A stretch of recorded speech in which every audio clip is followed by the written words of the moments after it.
चाहे देश का प्रधानमंत्री हो, उत्तर प्रदेश का मुख्यमंत्री हो, हिंदू राष्ट्र को कोई रोक नहीं सकता।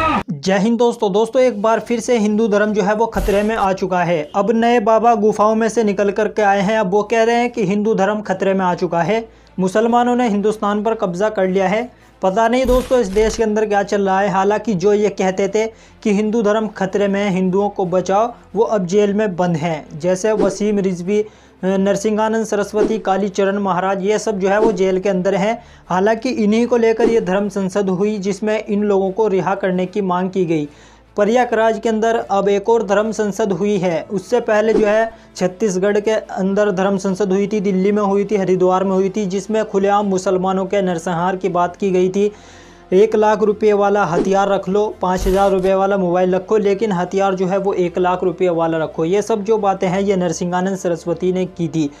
अब प्रयागराज के अंदर एक और धर्म संसद हुई है जिसमें मुसलमानों को इस हिंदुस्तान से ख़त्म करने की बातें की गई हैं और इस हिंदुस्तान को हिंदू राष्ट्र घोषित करने की मांग की गई है।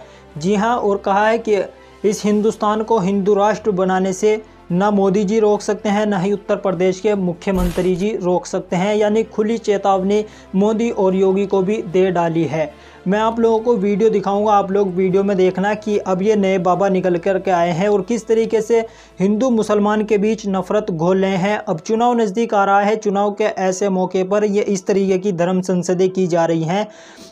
हालांकि इन संघियों ने जो है वो अलीगढ़ के अंदर भी 22 और 23 जनवरी को धर्म संसद करने का ऐलान किया था, जिसके बाद उसका विरोध किया गया था और वो जो है वो टाल दी गई थी, यानी वो धर्म संसद नहीं हुई अलीगढ़ के अंदर।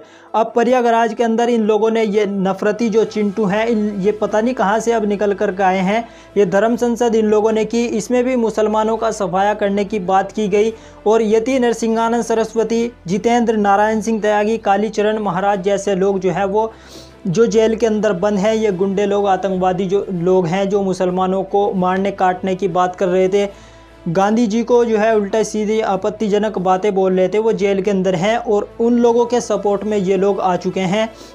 कह रहे हैं कि अगर उन लोगों को रिहा नहीं किया गया तो उसका ज़बरदस्त हम आंदोलन करेंगे सड़कों पर उतरकर। पहले आप वीडियो देखिए इन संघियों की, किस तरीके से ये लोग बयान दे रहे हैं, लेकिन गोदी मीडिया को ये नज़र नहीं आएगा जिस तरीके से ये बयान दे रहे हैं। पहले आप वीडियो देखिए, उसके बाद बात करेंगे।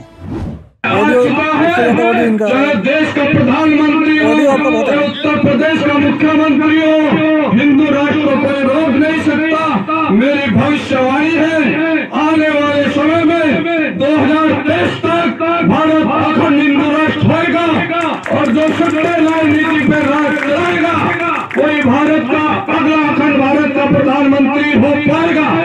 जय श्री राम, जय श्री राम, जय हिंदू राष्ट्र, जय हिंदू राष्ट्र। जो हमारे जेल में बंद 2 धर्म योद्धा हैं, उनको 1 सप्ताह के अंदर अगर रिहा नहीं किया गया तो यह आंदोलन बहुत उग्र होगा और उग्र ही नहीं, यह परिणाम बहुत भयानक होगा। हो सकता है कि भगत सिंह का जिस तरह से असेंबली कांड हुआ वह इन 2 योद्धाओं का जेल जाना उसमें परिणत न हो जाए। यह सब 3 प्रस्ताव आज पारित किए गए हैं और 3 प्रस्ताव सरकार को उससे अवगत किया जाएगा। मीडिया के माध्यम से बताया गया है, सोशल मीडिया के माध्यम से पूरा संदेश जा ही रहा है। तो अभी जो कार्यक्रम चल रहा है देश भर में, अभी गांव-गांव धर्म संसद होगी। धर्म सम्मेलन में कौन कौन संत शामिल हुए हैं? क्योंकि अभी आप कह रहे थे कि प्रशासन ने धर्म संसद का नाम बदलने के लिए कहा था कि आप संत सम्मेलन करिए, तो कौन कौन से यहाँ पर? नहीं, प्रशासन ने कभी हमको धर्म संसद का नाम बदलने के लिए नहीं, बड़ा लिखा है आयोजक धर्म संसद संचालन समिति। ये उद्देश्य प्रशासन के बाप का नहीं है और प्रशासन इस देश को, देश के धर्माचार्य इस देश को दिशा देते रहे, चलाते रहे और वही चलाएंगे। इस धर्म संसद के माध्यम से हमने एक नई दिशा देने का काम किया है। निश्चित रूप से जिनके लिए खतरे की घंटी है कि कहीं हमारी दुकान न बंद हो जाए, वो लोग इस षड्यंत्र में सम्मिलित हैं कि धर्म संत सम्मेलन फेल हो, लेकिन इस संत सम्मेलन अब तक का सबसे बड़ा संत सम्मेलन है। आपने देखा मंच पे तमाम वरिष्ठ संत महंतगण उपस्थित थे और उनके नेतृत्व में यह सभा की गई है। कल से रात से प्रशासन के लोग जिस प्रकार की प्रताड़ना दिए हैं, संतों को प्रताड़ित किए हैं कि नहीं, ये धर्म, भारत का संविधान और भारत की शासन व्यवस्था सनातन हिंदू संस्कृति के अनुरूप होनी चाहिए। हिंदू के हितों का यहाँ रक्षण होना चाहिए, हिंदू हितों का रक्षण सर्वोपरि होना चाहिए। इस देश के अंदर अल्पसंख्यक के नाम से जो एक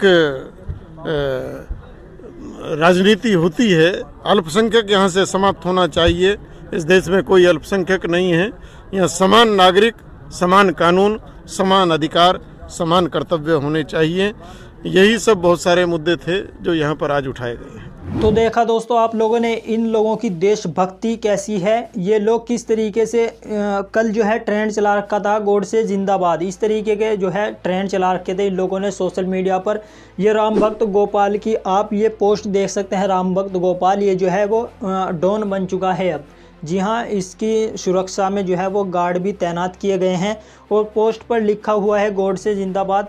ये आप लोग समझ सकते हैं दोस्तों किस तरीके की जो है विचारधारा इन लोगों की है।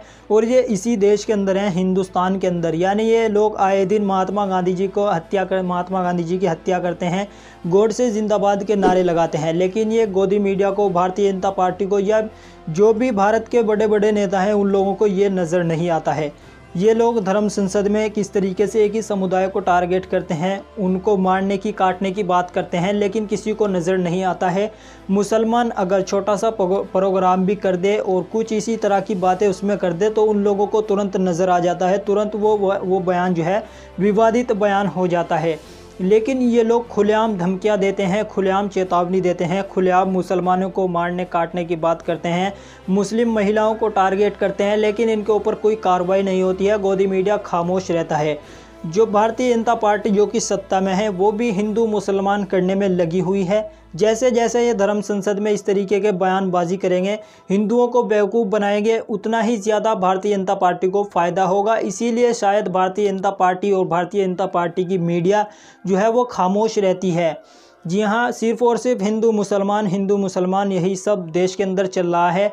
देश के जो मुद्दे हैं उन पर कोई चर्चा नहीं करना चाहता है। बेरोज़गारी का मुद्दा और भी हॉस्पिटल के मुद्दे, जिस तरीके से कोरोना महामारी के दौरान लाशें नदियों में तैर रही थी, वो सब जो है जनता भूल चुकी है। अब जनता को हिंदू मुस्लिम इसी में उलझा रखा है इन नेताओं ने। अब आप लोग देख सकते हैं किस तरीके से अमित शाह जी कोरोना फैला रहे हैं, लेकिन कोई गोदी मीडिया का चैनल उस पर चर्चा नहीं करेगा। आप लोगों को दोस्तों क्या लगता है, ये जिस तरीके से धर्म संसदें की जा रही हैं, मुसलमानों को मारने काटने की बातें की जा रही हैं, क्या इन लोगों के ऊपर कार्रवाई होगी या फिर नहीं होगी, या फिर ये चुनावी स्टंट है? क्योंकि उत्तर प्रदेश का चुनाव नज़दीक आ रहा है और उत्तर प्रदेश के प्रयागराज में ही इस तरीके की धर्म संसद की जा रही है, जिसमें मुसलमानों का सफाया करने की बात की जा रही है, इस देश को हिंदू राष्ट्र बनाने की बात की जा रही है। लेकिन गोदी मीडिया, भारतीय जनता पार्टी इस पर खामोश है। भारत के बड़े बड़े नेता जो है इस पर खामोश है। आप लोग अपनी राय जो है वो नीचे कमेंट बॉक्स में ज़रूर बताएं। इस वीडियो को लाइक करें, ज़्यादा से ज़्यादा लोगों में शेयर करें, ताकि सभी लोगों को पता चले चुनाव के मौके पर किस तरीके से जो है हिंदू मुसलमान के अंदर नफ़रत घोलने की कोशिशें की जा रही हैं। आप लोगों से गुजारिश है, अगर आपने चैनल को सब्सक्राइब नहीं किया तो सब्सक्राइब कर लें और बेल आइकन पर भी क्लिक कर दें, ताकि जब भी हम दूसरा अपडेट लेकर आएँ उसका नोटिफिकेशन आपको मिलता रहे। तो चलिए दोस्तों, मिलते हैं नेक्स्ट वीडियो में। जय हिंद।